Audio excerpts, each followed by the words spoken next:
Good morning, good afternoon, good evening. In this video clip, President Paul Kagame of Rwanda was speaking about African leaders in general, but he might just as well have been speaking about Zimbabwe, because what he said rang a bell, an alarm bell, if you want. It was Zimbabwe.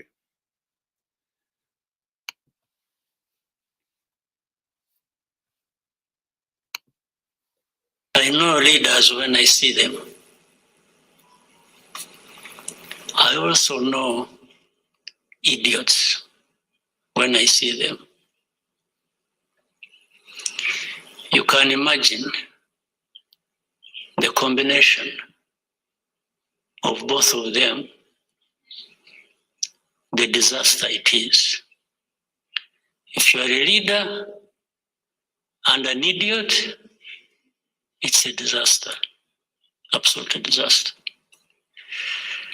It is even worse, even more dangerous, if the very people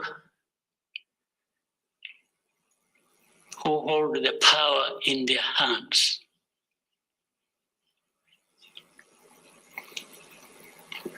decide that they will be manipulated and played around for some interest by idiots.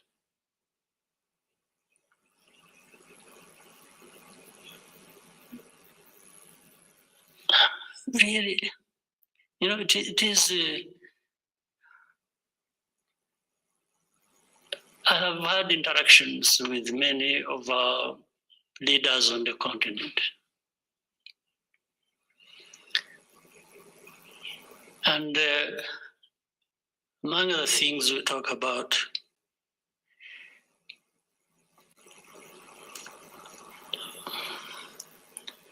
is if we don't take ourselves and what we do seriously, nobody will. Why are we not the kind of... Well, it's very true. Zimbabwe is a failed state, I've said so many times. And all because we have the great misfortune of being led by buffoons and idiots. There can be no denying that Zimbabwe has got enormous potential. The country could be one of the richest countries in Africa. Indeed, in the early 1980s, soon after independence, a Japanese scholar who had spent a lot of time in Zimbabwe said that Zimbabwe had the potential to become the South Korea of Africa. And yet, it didn't take long before it was clear that Zimbabwe was the North Korea of Africa. And ever since, the country has been sinking deeper and deeper into the abyss. Why? Because we've got idiots as leaders. Here is Margaret Thatcher speaking on that very subject. Countries are not rich in proportion to their natural resources. If they were, Russia would now be the richest country in the world. Angola would be very rich, and there are many other countries that have a lot of natural resources, but they have not had an enterprise economy to develop those resources. Russia has everything: oil, gas, diamonds, platinum, gold, silver, timber, marvelous soil. but has been poor. She's also, on the second point, got very bad environment, the Aral Sea. I remember going to one communist country in about the 60s and seeing a power coming out of a chimney of brown gas, which of course is a nitrous gas. And I was absolutely horrified. I said, well, what are you doing letting that happen? The lungs of the people must be terrible. This is acid. You can't let that go on. Tact has never been my strong point, as you know. And it is the countries that have had the wrong system. Well, she is right. Zimbabwe, during white colonial rule, was prospering. We were competing with big countries like USA. And the country's only problem was that the wealth that was being generated was not being shared fairly with the black people. So independence, when it came, should have delivered mass prosperity. And indeed, Mugabe was adamant that his scientific socialism would deliver mass prosperity. It did not. By the time Mugabe was booted out of office, after 37 years, the country was in a mess. His scientific socialism spent, loot. It failed to deliver Kutsarushinji mass prosperity as he had promised, but instead delivered mass poverty. His successor, Mnangagwa, came into office cocksure that he was going to turn around the economy. He hit the ground running with his Zimbabwe is open for business mantra. He expected investors to flood into the country. They did not. Investors are a shrewd lot. They were not going to be fooled into believing that Zimbabwe had changed from the pariah state ruled by corrupt, incompetent, and murderous thugs, just because there'd been a musical chair where the dictator Mugabe and a few of those around him had been booted out, only to be replaced by Mnangagwa himself and his team. Everybody could say Mnangagwa was just another thug. Nothing had changed. I think if anyone had any doubt that things had changed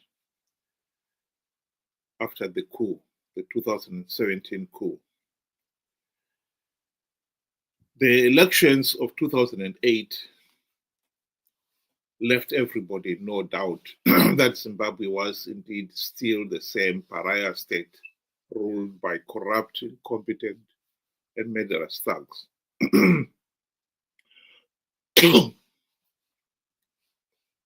Because Mnangagwa went on to blatantly rig those elections. His promise to hold free, fair, and credible elections were ignored the minute he made the promise.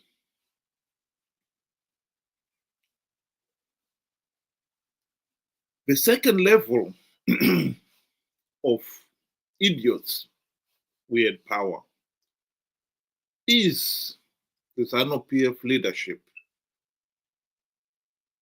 and the war veterans.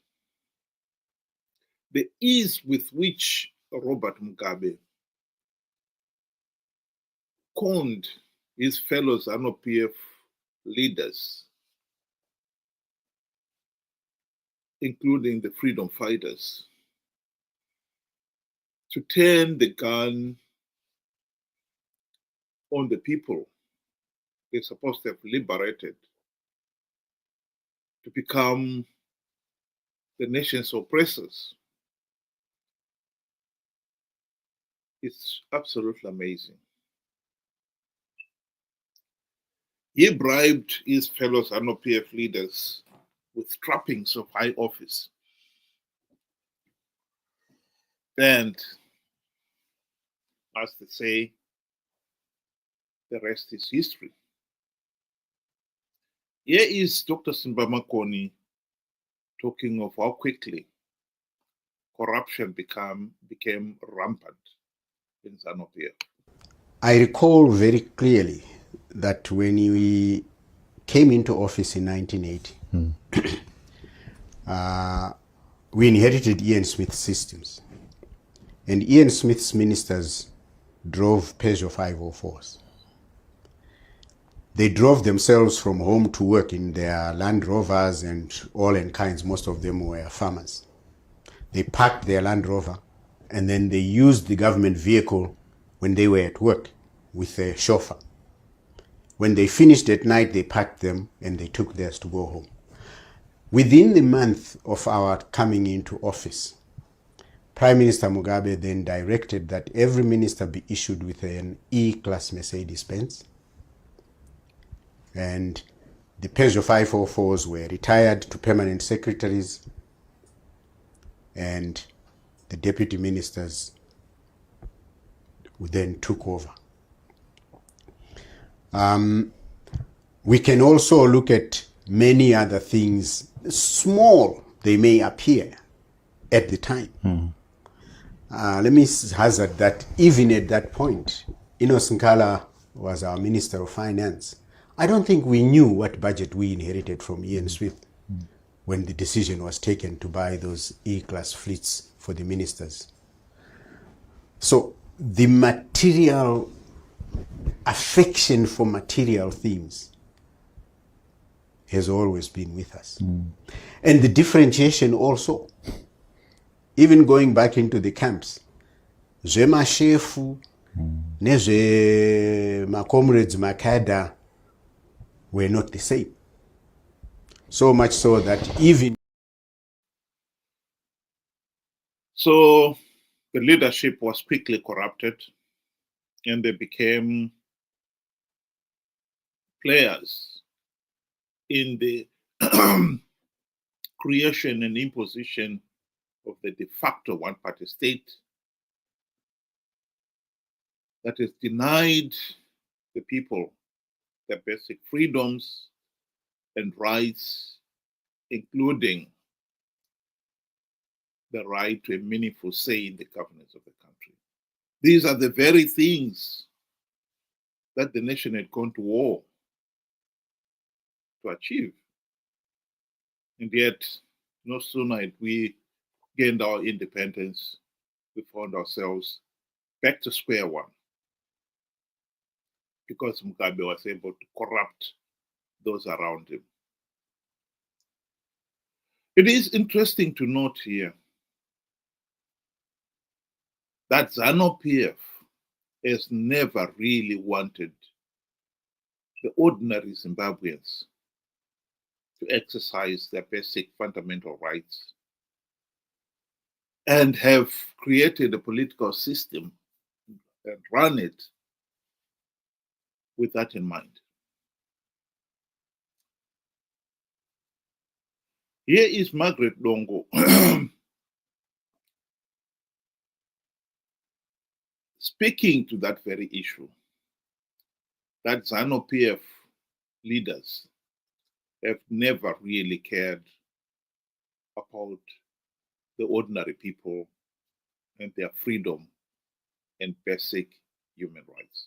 They have wrong priorities, especially the current government. How can you go and build an airport which services a few people, and the majority are the elite, and the so-called investors. Look at the rural. I made you come to interview me because I wanted you to have the experience of the roads that we are using.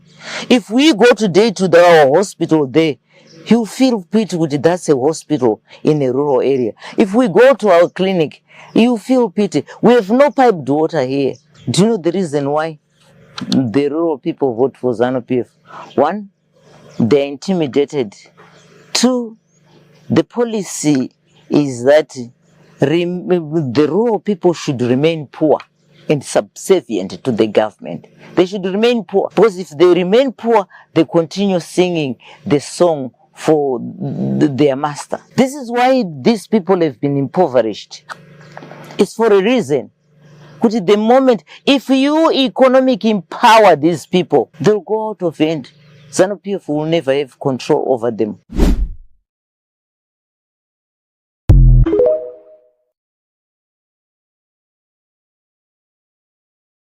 Well, that is the truth.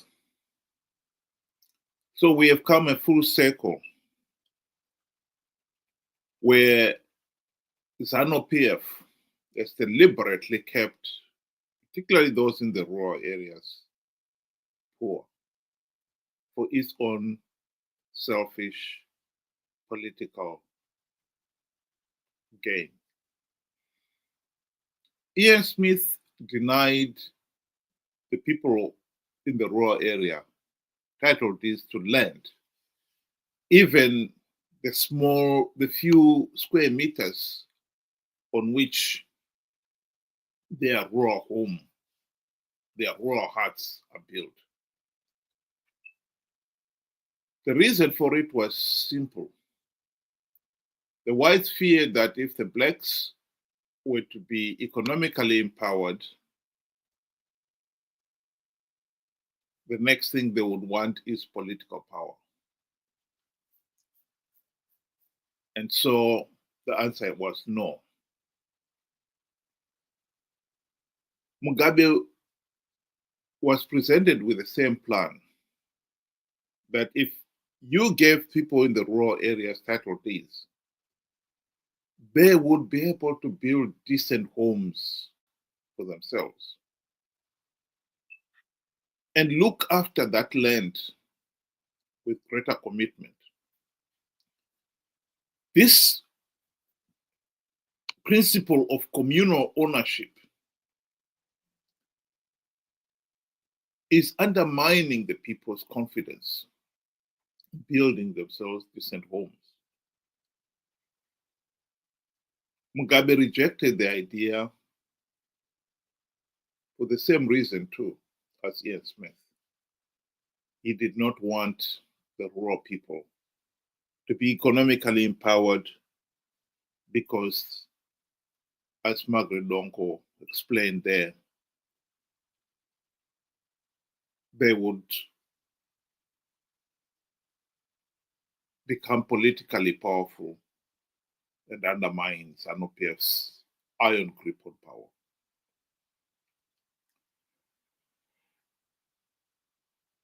The interesting thing about Zanu PF ruling elite is that the people of Zimbabwe since the late 1990s have risked all to elect the opposition, MDC-CCC, with a view of they will implement the democratic reforms to end the Zanu PF dictatorship. It has failed. MDC leaders have failed to implement even one token reform in 24 years because Robert Mugabe bribed them just the same way as he bribed his fellow Zanu PF leaders. And Morgan Tsvangirai and friends forgot about the reforms. They failed to implement even one token reform. Even during the GNU, when they had the best opportunity to do so. And ever since, they've been participating in flawed elections to give Zanu PF legitimacy. The second group of people who have become powerful and have failed to use their power was the war veterans themselves. Here is a short clip of how Zanu PF has used the war veterans to help the regime create the de facto one-party state and to sustain it. 2008 patakaita ma-elections pakaposa papinda Tsvangirai ndandiri election agent ya-president. Ma-results abuda tiri pa-party headquarters vamutasa vanga vari secretary vedu ve-administration vamutasa muripi ndafona ndiri kwarusapi komo kuenda kwarusapi seka ma-results achibuda kudai vanga aiwa zvako izvo munangagwande zvako endaenda kumusha ofisi vanga vabisa zvinhu zvavo zvose watofunga kuti zani yadini yaparara. President ofona zvakamira sei kati ndomamira zvakaita takatodini kateda sei manje mama ndikati abvudzai baba nditaurira navo baba gadzirai politburo cabinet musarangarira zvimwe zvipi gadzirai chi cabinet asi nangoda kuti muzive kuti 2008 ma-results abuda vamutasa vakatiza. As a country we face a generational transition. Vana vesa vari kuma below 35 they are crying out for help. The country is in a mess. Arusurufaro. We know we are inheriting a mess. We know this country has been left with nothing. I'm assuring you that starting from tomorrow, you'll see a different nation from what you have seen or read on the news about these results and everything. Where we are going ahead there, the situation will be very different. What we said to our people, they could not see with their own eyes. We are going to act as we see it fit. We are prepared to go the whole distance.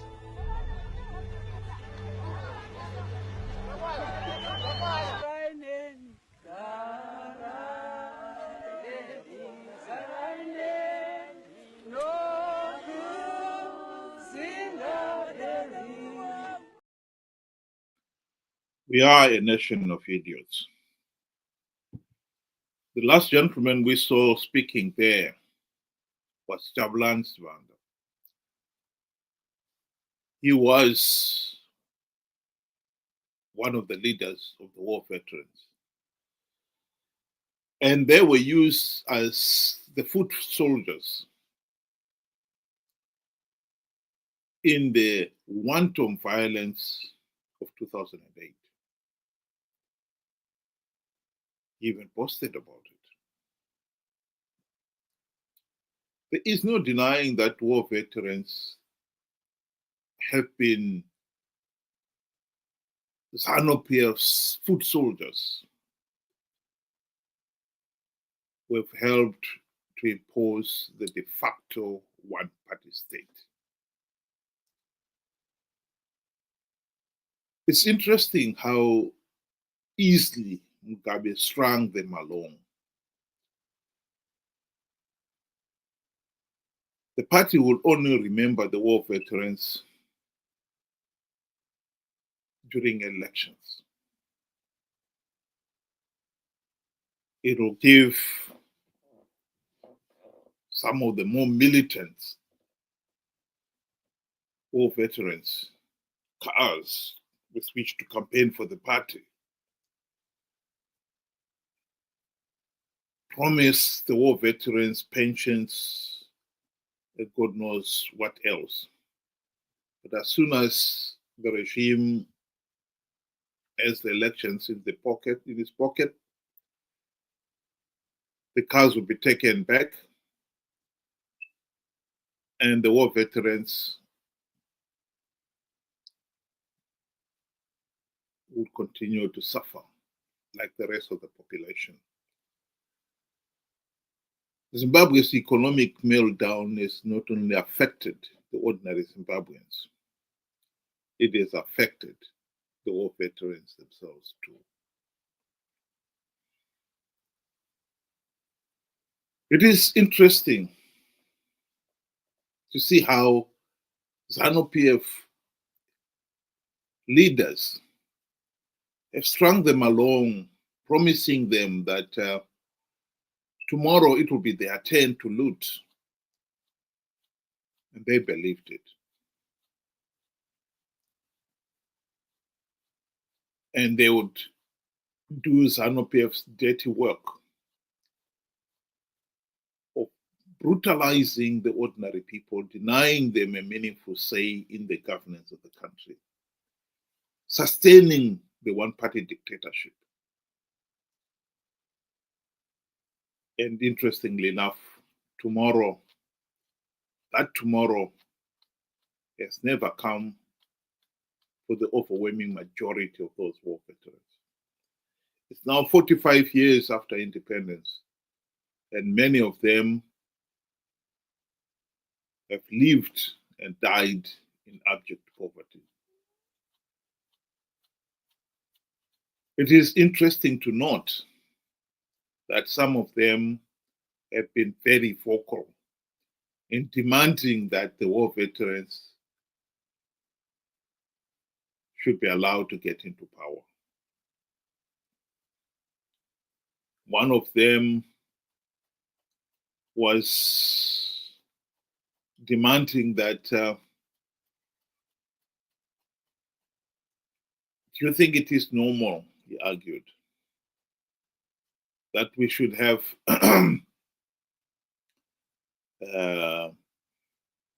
no war veteran in State House? That is not normal. The interesting thing about it is that the idiot,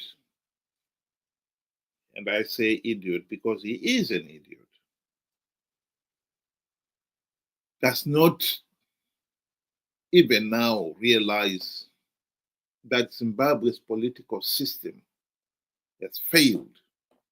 Zimbabwe is a failed state because we have a failed political system. And all the idiot can think about is that it is our turn to be in State House. How foolish is that?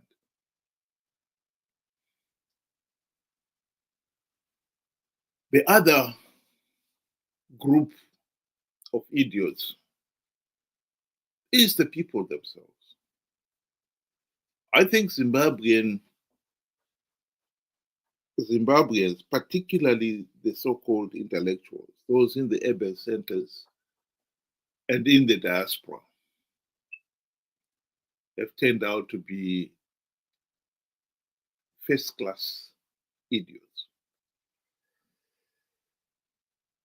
They are the ones who have been conned by the likes of Nelson Chamisa to participate in flawed elections, so flawed and so illegal that the logical thing to do is to withdraw, as David Coltart rightly admitted in his book.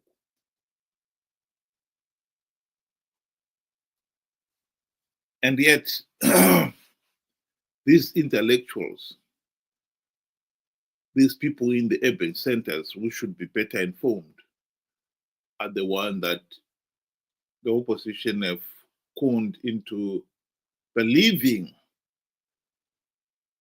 that the opposition can win rigged elections. You have to be an idiot to give up your right to free, fair, and credible elections because you believe you can win rigged elections.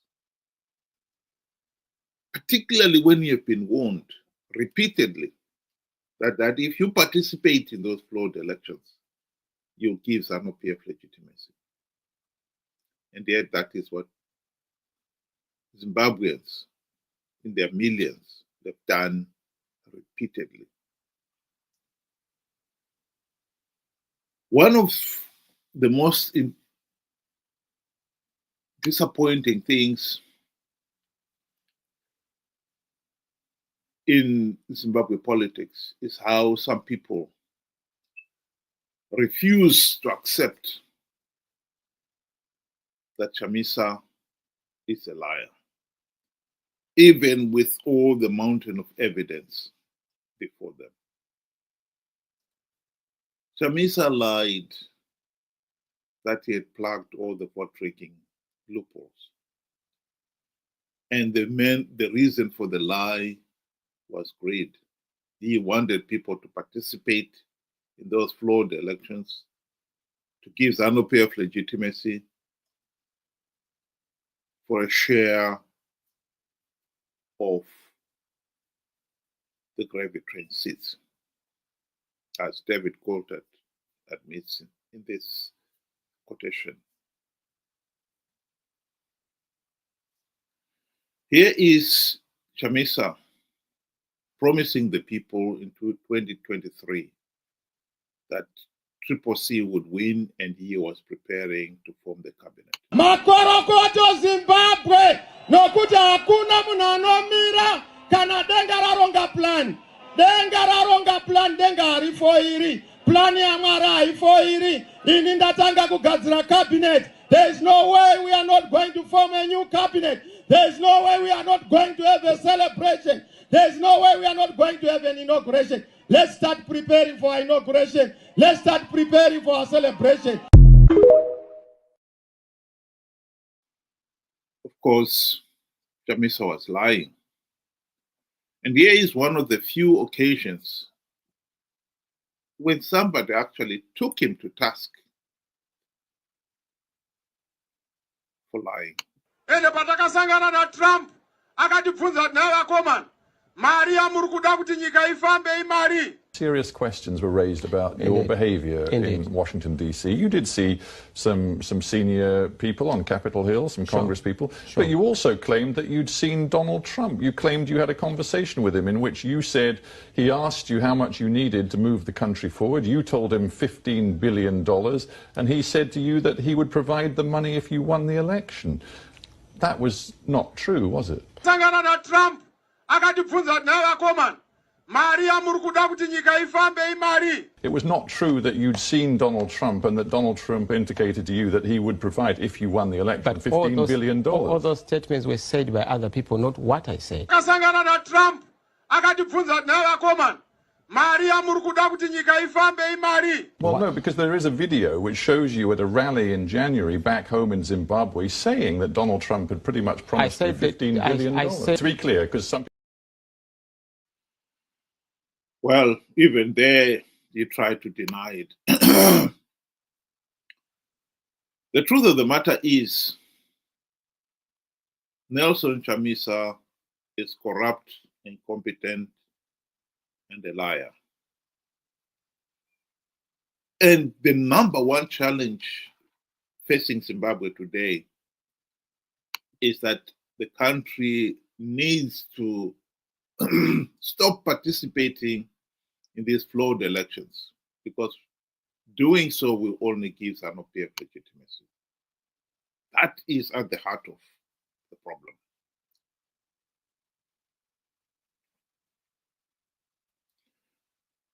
And the strategy is,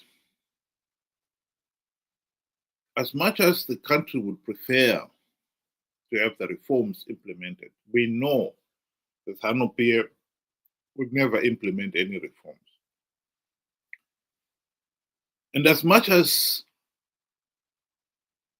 one would want to have the opposition stop participating in these flawed elections to pile on the pressure on the regime to implement reforms.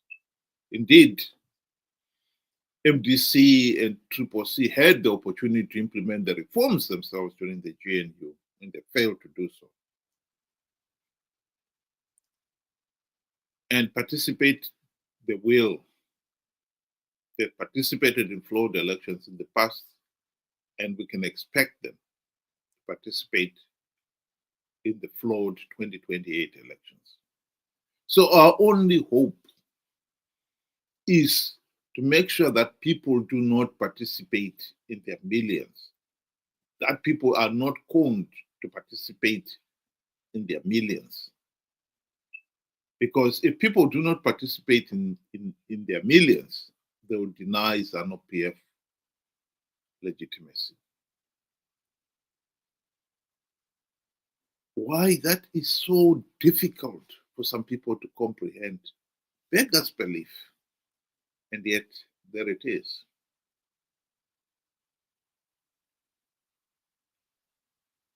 We can deny it,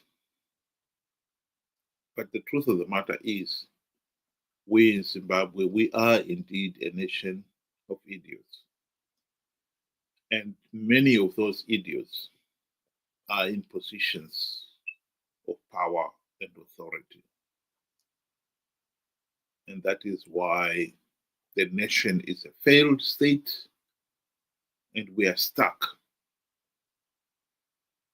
in this hell on earth.